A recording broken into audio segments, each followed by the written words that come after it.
Saudi আরব সরকার বিদেশি নাগরিক ও প্রতিষ্ঠানের জন্য দেশটিতে জমি ও রিয়েল এস্টেট কেনার সুযোগ দিতে নতুন একটি আইন অনুমোদন করেছে। আইনটির নাম হচ্ছে নন সৌদি রিয়েল এস্টেট ওনারশিপ আইন।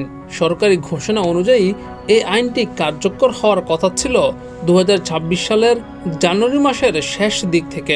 এর ফলে প্রথমবারের মতো বিদেশিরা নির্ধারিত শর্ত মেনে সৌদি আরবের সম্পত্তির মালিক হতে পারবেন।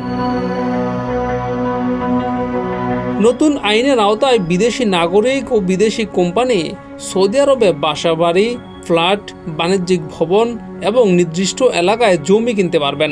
তবে মালিকানা হবে সরকারের নির্ধারিত অঞ্চল এবং নীতিমালার মধ্যে সীমাবদ্ধ। সরকারি সূত্র জানিয়েছে, প্রাথমিকভাবে রিয়াদ ও জেদ্দার মতো বড় শহরগুলোতে বিদেশিদের জন্য সম্পত্তি কেনার সুযোগ তৈরি করা হবে। অন্যদিকে মক্কা ও মদিনার মতো পবিত্র শহরগুলোতে বিদেশি মালিকানা বিষয়ে আলাদা এবং কঠোর বিধিনিষেধ বহাল থাকবে।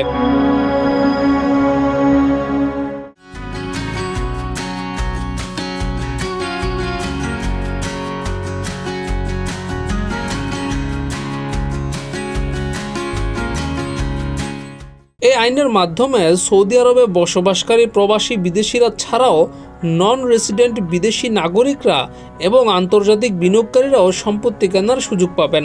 বিশেষজ্ঞদের মতে এই সিদ্ধান্ত সৌদি আরবের ভিশন 2030 অর্থনৈতিক পরিকল্পনার অংশ।